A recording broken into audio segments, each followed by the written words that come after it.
Bismillahirrahmanirrahim. Alhamdulillahi rabbil alamin. Fa innan nabiyya man naba'anillah. Dikatakan nabi itu orang yang menceritakan ketentuan Allah. Harusnya nabiun. Jika qiraatun nafi' ya tetap wan nabiin, ya ayyuhan nabiu. Nah, berkahnya Mbah Munawir orang terus menjadi tahu qiraat sab'ah. Dan berkahnya Mbah Ali kemudian orang tahu duduk perkaranya. Kalau nabiun dari nabiun bimakna man akhbaro anillah.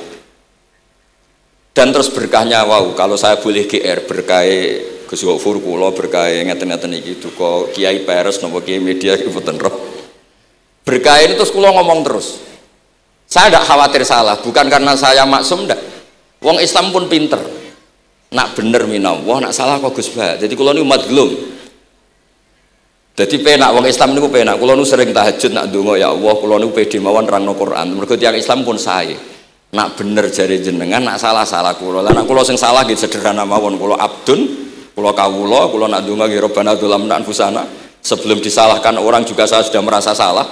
Wa akharuna atarafu bi dzunubihim khalatu amalan shalihah wa akharuna wa sayya. Mulane kula suwun kangkang mbak-mbak sing khatam Quran pede mawon.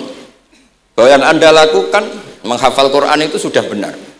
Meskipun Anda tidak sempurna, misalnya Anda tidak faham, Anda tidak bisa melakukan.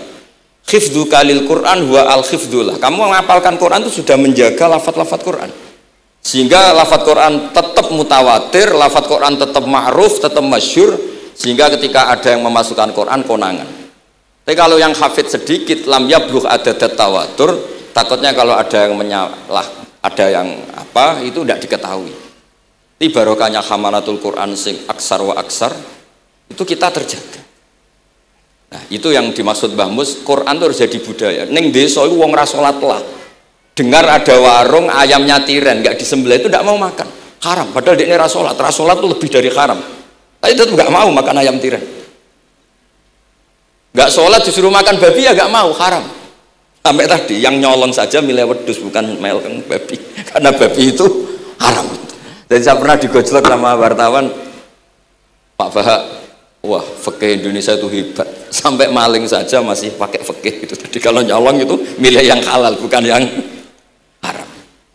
Bon niku bentuk hormat kula teng keluarga Mbah Ali, bentuk hormat kula teng Mbah Mus teng sedanten keluarga niki kula badhe maos kitabipun Mbah Ali. Kula pancen pengagum kitab-kitab yang dikarang orang Indonesia. Mereka kita anggap niku lebih aplikatif lah, karena dikarang orang yang trauma dengan Indonesia.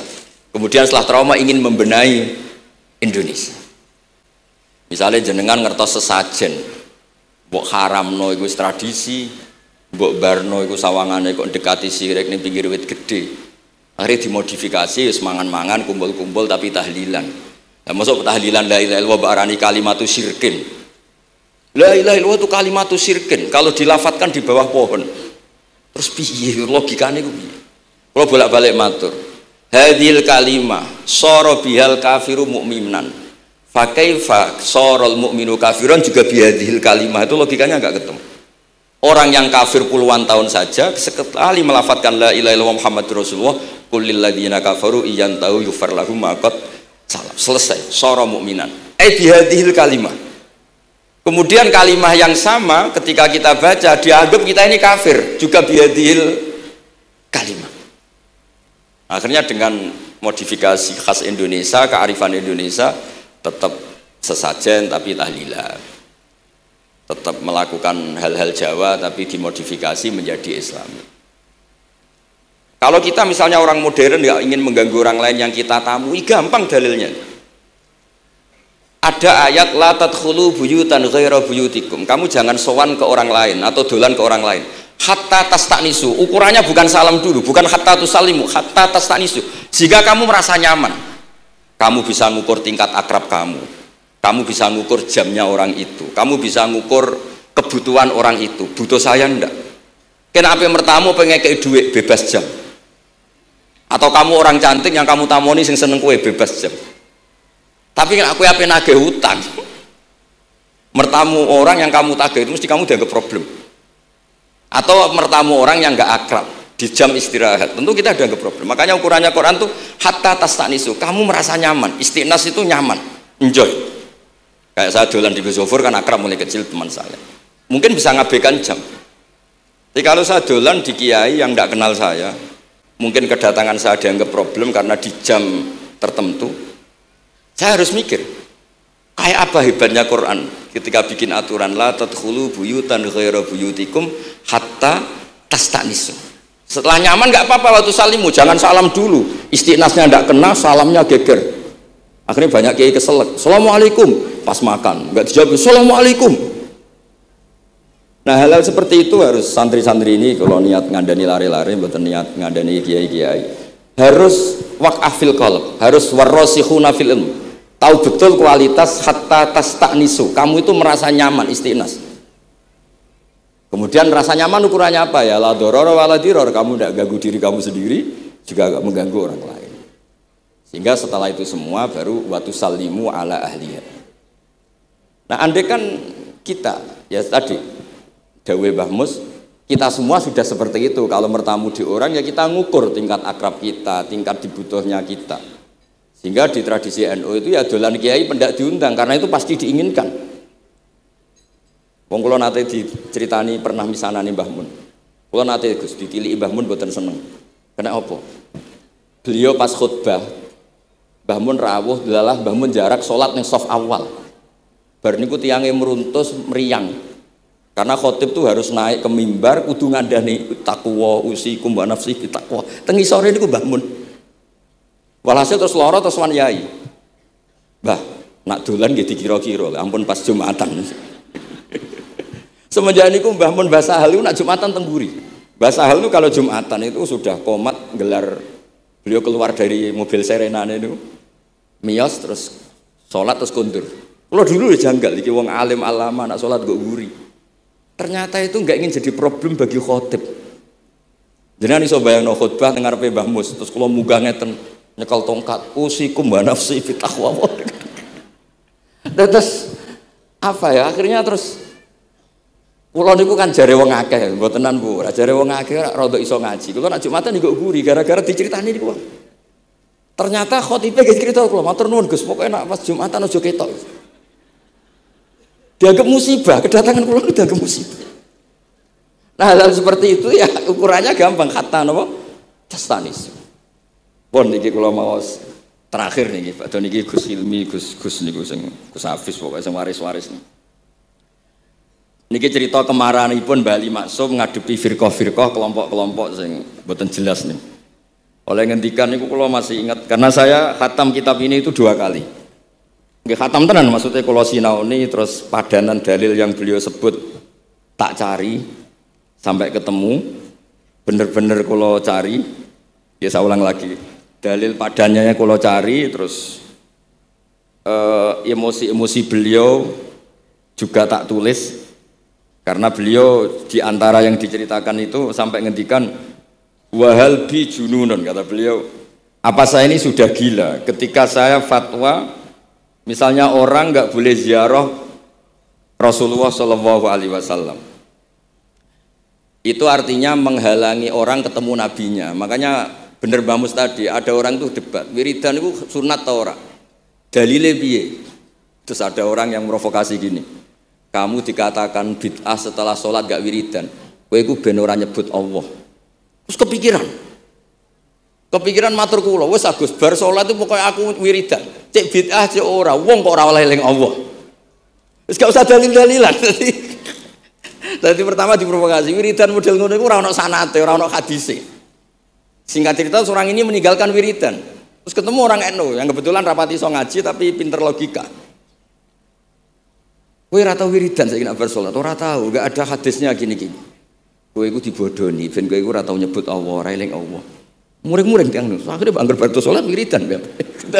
Mboten dalil-dalilan cara Mbah Mus, mboten dalil-dalilan. Lah niki nak cara Mbah Maksum istilahno betapa kaconya orang sing yahulu bainahu wa baina nabi. Memisahkan orang itu dengan nabinya Muhammad sallallahu alaihi wasallam. Kata Mbah Ali, walazima kadzalik ayyakuna ulamaul Islam min awali hadil umma ilal yaumi fi khata'in azim haitsu annahum ya'taqiduna fi kutubihim ad-diniyah al-abwab wal fusul yadhkuruna fiha ziyaratahu sallallahu alaihi wasallam. Kata beliau, wa inni bima ahmidu min laqabi kiai amuru wa usaddidu fil amri kullu mu'minin ayasudda rahlahu tariklahu ila ziyarati. Jadi beliau sendiri di sini juga, dan saya atas nama sudah diberi gelar kiai memberi fatwa begini. Jadi di kitab Syajaratul Ma'arif itu ada babu dzikri rajul manaqiba nafsi. Orang tuh kadang harus sombong menyebut kelebihannya sendiri. Kayak Nabi Yusuf ngendikan inni hafizun alim. Nabi Sulaiman juga ngendikan wa utina min kulli syai'. Itu bukan sombong, tapi cara beliau untuk memaklumatkan. Saya belum pernah merasa ahli tafsir. Tapi kan kita khawatir kalau ada tafsir yang cara Mbah Mus tadi kiai produk sendiri. Akhirnya kalau mau tafsir, saya pernah ngaji Mbah Maimun, ngaji Bapak. Saya baca kitab Al-Ibris, baca Al-Iqlil, baca terjemah Kemenak, baca terjemahnya Pak Quraisy, baca terjemahnya Imam Sa'rawi. Baca banyak lah yang saya baca, termasuk membaca kitab-kitab dulu mulai tafsir Tobari, tafsir apa saja yang saya bisa tak baca. Bukan karena saya merasa tahu enggak, tapi kayak apa umat ini kalau dapat ilmu dari orang yang tidak kredibel. Kalau misalnya itu sombong. Nah sekarang dokter gigi juga nulis, dokter gigi, dokter jantung. Itu kalau enggak nulis ya enggak tahu kan barokahnya.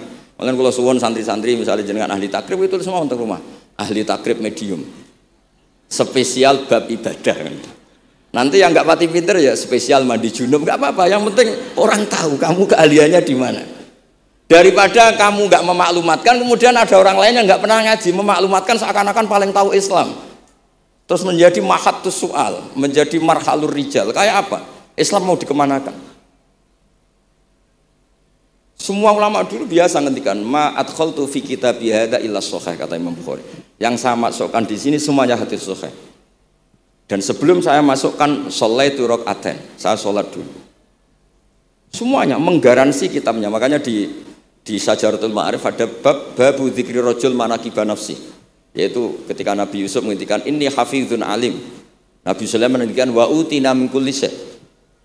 Wal anbiya kulluhum yaqulun inni lakum nasikhun amin. Semua nabi pasti memaklumatkan diri inni lakum nasikhun amin. Saya ini penasihat terbaik, nasihat yang bisa dipercaya. Kemudian ketika ada zamanul khikdi, zaman hasud, zaman orang enggak fair, seakan-akan seperti itu tuh keangkuhan. Coba Mbah Bisri menamakan kitabnya itu Al-Ibris. Al-Ibris itu apa? Emas yang murni. Makna saya cari di berbagai kamus maknanya Al-Ibris itu emas yang murni. Kayak apa? Semua kitab juga dinamai dengan nama-nama keren. Al-Iqlil, Al-Ibris, Fathul Bari. Jadi enggak apa-apa. Kayak ini juga dinamai Hujjatu Ahli Sunnah wal Jamaah, argumentasi mazhab Ahli Sunnah wal Jamaah. Sekolah teruskan sampai beliau ngendikan wahal bi jununun hatta usdira amri lil mu'minin Allah yazuru rasulahum wa waliya ni'matim alladzi lahu fi unuqi kulli mu'minin minna. Masa saya ini menjadi gila karena menfatwakan orang Islam tuh enggak perlu ziarah ke Rasulullah sallallahu alaihi wasallam. Terus kata beliau, la yadri madza yaf'al annahu yaqulu baina ibadillah wa baina rahmatillah. Fa innahu sallallahu alaihi wasallam rahmatullah lil alamin. Fal ya'rif dzalik ulaikal maniun liya'lamu fi ayyi mauqifin hum. Terus Mbah Ali itu juga yang katanya seneng guyon, kula mboten menangi Mbah Ali tapi nate pirsa nate ngertos pas beliau rawuh di mbah saya di Pernambah kula teng kene Al Wahdah teng Lasem. Di kula kecil tuh menangi Mbah Ali, menangi Mbah Hamid. Karena Mbah Hamid itu masih sepupu mbah saya. Semua yang di sini juga masih keluarga saya, sama-sama Bani Abdul Aziz. Itu yang katanya Bali seneng guyon tadi di bab-bab seperti ini ngendikan wahal bijunun. Apa saya ini sudah gila melarang orang bertemu nabinya. Kemudian mereka berdalih takut menuhankan nabi itu tidak akan terjadi. Kata kitab Ithaf, hadil ummah maksumah. Umat ini akan dijaga Allah, tidak akan menuhankan Rasulullah SAW kayak kaum Nasrani menuhankan Isa. Kata kitab Ithaf, bibarokati sighotis sholawat, dengan barokahnya sighat sholawat. Beliau ngendikan, wan nabiyyu sallallahu alaihi wasallam wa in jalla qadru muhtajun ila rahmatihi ta'ala. Sighat sholawat itu kan unik. Allahumma, Allah itu Tuhan, sholli ala sayyidina Muhammad. Hadzal nabiyyu wa in jalla qadru muhtajun ila rahmatihi ta'ala. Jadi kita mengekspresikan mahabbah bahwa Nabi itu ahabbul khalqi ilallah, di saat yang sama kita tetap bilang Allah yang Tuhan tolong selalu beri sholawat dan rahmat ke Rasulullah. Berarti duduk perkaranya tetap Allah sebagai Jalla Jalaluh, Nabi apapun mulianya abduhu wa rasuluh. Jadi sholawat itu sudah syarat yang insya Allah tidak akan menjadikan hadil ummah mengkultuskan Nabi hatta rofa'uhu ila darajatil uluhiyah. Karena barokahnya syarat sholawat tetap Allahumma al-mu'ti wa nabi wa injalla qadruh al-mu'ta, yang dikasih. Jadi hadis syarat itu sudah syiwatul tauhid, syiwatul mahabbah, syiwatul alaqah baini wa baina Rasulillah sallallahu alaihi wasallam. Kayak apa hadil ummah? Ya tapi tadi bener dawuh Mbah Mus, nerangno ngene iki bagiane kiai ning desa rasa diterangno wis selawatan.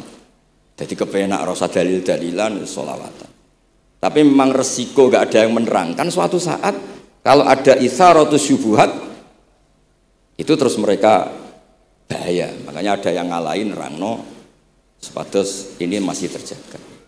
Terus niki kula nyuwun sanget, kula niku pancen bapaknya bapak saya. Bapak saya semane Mbah Nur Salim, gak ada bapak namanya Mbah Nur Sam. Duka niku sepuhe niku seneng uzlah. Kula niku duka niat sepundi tapi memang mungkin faktor gen.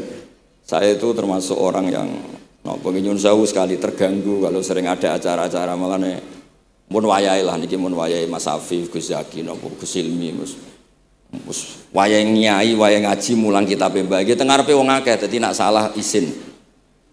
Ojo ngomong ngarepe santri keliru jari laduni benus.